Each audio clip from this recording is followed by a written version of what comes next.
There was a question that came in from one of our members, and I thought it'd be beneficial not just to answer the question to them, but also to share my thoughts and tips and tools for everyone in the group.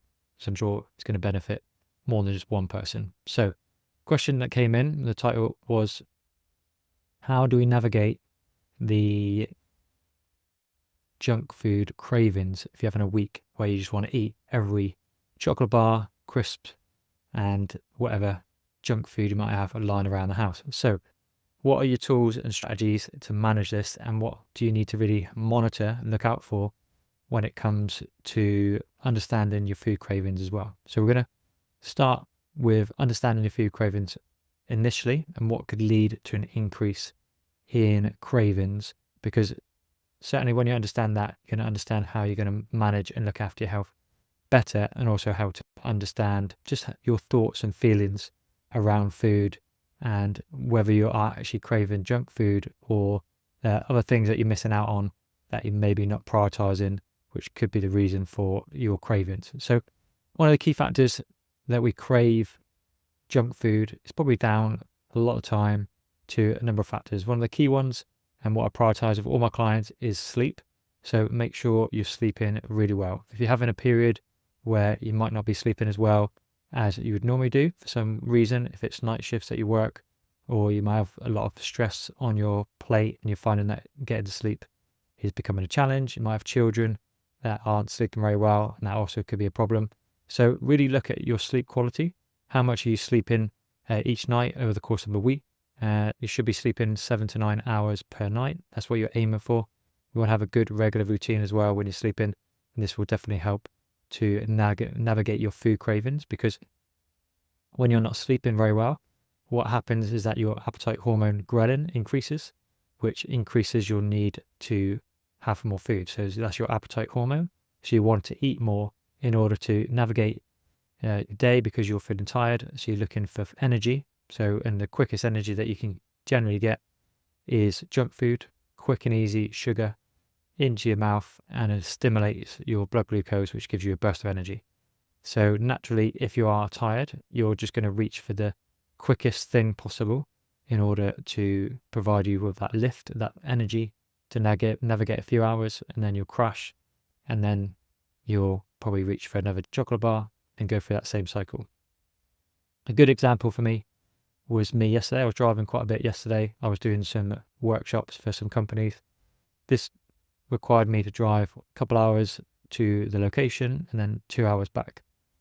I had good breakfast. I didn't really have a good lunch, so my blood glucose was a bit low after doing the workshop. The lunch was provided for me, but it wasn't a great big lunch. It was a few sandwiches. So on my commute home, I was really tired, and I tend to get a bit tired when I'm driving. So pulled into a service station, got some fizzy water. I don't go for fizzy drinks, I go for fizzy water. But I do go for some sugary snacks, and I went for like some opal fruits, got a little bit of sugar stimulants, just to get me last hour back home. So I had a bit of energy and didn't feel tired when driving. So that's one of the key reasons why we tend to navigate and go towards junk food, because we just need energy really quickly. So if I was stopping and trying to have a nice pasta dish, that's one, going to take too much time. I want something quick and convenient. And secondly, it's going to take a bit more time for that energy to release into my bloodstream.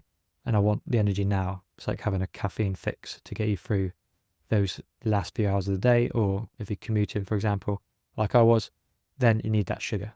Okay, so one of the biggest key factors in terms of why you might be craving more sugar is because you're tired. And this could be, like I said, down to certain factors within your lifestyle, home, family life.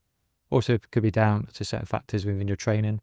So if you are doing lots of exercise and you're not monitoring how much load you're putting through your body per week, then there's an increase where you're doing too much training, which is going to increase your risk of fatigue. When you're fatigued, you're not going to sleep very well. Then you're going to crave more junk food to get you through the week. So that would be the number one priority I would apply to anybody if you're looking to navigate those food cravings, is really focus on your sleep quality. You get your sleep quality really well. Make sure you're nice and consistent, 7 to 9 hours per night. Try and have a good routine way to go into bed again at the same time every night, then that's going to be really key in terms of supporting your food cravings. So number one is sleep. Number two, in terms of managing your food cravings, is going to be looking at your overall nutritional makeup of your meals and your diet in general. If you're having not too much fruits and vegetables, very little fiber in your diet, a lot of simple carbs and processed food, then generally you're probably going to crave more junk food or more sweet stuff because your body's not getting the adequate nutrients it needs to support the vitamins and minerals and nutrients the body requires to thrive. A lot of time we're craving more food because of lack of food that we're not having. So I might be craving more junk food because I've not had as much fiber in my diet, so I just need more food. I'm not hungry, or I'm not full from my meals, so I'm hungry all the time, so I'm going to want more food. So think about your nutritional makeup. Try to have at least your 5 a day minimum. Should be at least 10 portions of fruit and veg a day. Should be looking to get about 30 grams of fiber per day as well. So track your food for a week with MyFitnessPal and see how much fiber you're getting in your diet. Also making sure you're having good adequate amount of protein. Should be about 1 gram of protein per kilogram of body weight, or at least 1.2 grams per kilogram of body weight. So for me, 70 kilo individual, going to be about 70 grams to 100 grams of protein per day. That should be coming from meat, lean meats, fish, those nuts and seeds, those kind of things that have good healthy fats in them. Try to minimize the saturated fat in your diet from cheese, dairy, sweet foods, red meat, processed meats, those kind of things. They're not bad for you. You just don't want to have too much of them, because that does increase your risk of high cholesterol if you're having too much saturated fat for what your body requires. And that will vary depending on the individual, your sex and your weight, and also your activity levels. But generally, focus on good amounts of protein in your meals every day. Start your day with a good amount of protein as well in your breakfast. Try to have at least 30 grams of protein within your breakfast. That will really help you feel full for longer. So that should get you through to lunchtime without feeling like you need a snack as well. And if you can incorporate all these factors, good protein, good amounts of fruits and vegetables, plenty of fiber, that's all also going to reduce your food cravings as well. And the final one is going to be hydration. A lot of time we don't drink enough water for the day, and we mistake for hunger. So make sure you're drinking at least 2 to 3 liters of water per day. Have some electrolytes in there to help the absorption of water into your body and into your muscles. Start your day with some water as well. Have a liter of water before you get out of bed. You're going to be dehydrated from sleeping for 12 hours or being in bed for 12 hours and not having any fluids. So start your day as you mean to go on. This will help you to feel less the need for snacks. A lot of time we're snacking in the morning because we're not drinking enough water. And again, same in the afternoon. So anytime you get a food craving, think about how much water have I drunk. Check your urine as well regularly. Is it a light colour or dark colour? If it's quite yellow, then that's an indicator that you're not drinking enough water as well. So it should get lighter as the day goes on. So make sure you're prioritising your fluid intake, plenty of water throughout the day.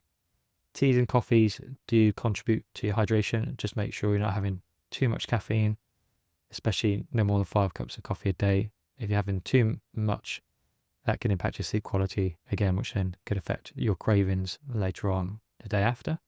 So make sure you're drinking plenty of water. Check your urine throughout the day. Make sure it gets clearer as the day goes on. And just make sure you're staying well hydrated around your training as well. So if you are training a lot, you might need more electrolytes in your bottles when you go cycling, maybe more carbohydrate drinks to fuel your rise depending on the length and intensity of your sessions. So again, can look at all those factors around your training as well. All right, so they're the key factors for me. I'm going to sum them up for you to make sure you have a good idea. And what I'll do, I might transcribe this and make it a document if anybody wants the document as a reference. So let me know in the comments below. Just comment document if you're interested in the document, and then I can have that made up. So that'll give you all the tips and tools that I've gone through in this video in a nice, good document so you can reference it for any future tips and tools for yourself in the future. But generally, the key 3 factors to help navigate your junk food cravings will be prioritise your sleep, prioritize your nutrition. Make sure you have plenty of fruits and fiber, and vitamins and minerals and protein, and plenty of hydration is tip number 3. So if you focus on all those 3 key elements, you should be able to navigate your food cravings. So thank you very much for watching, and we'll see you again soon.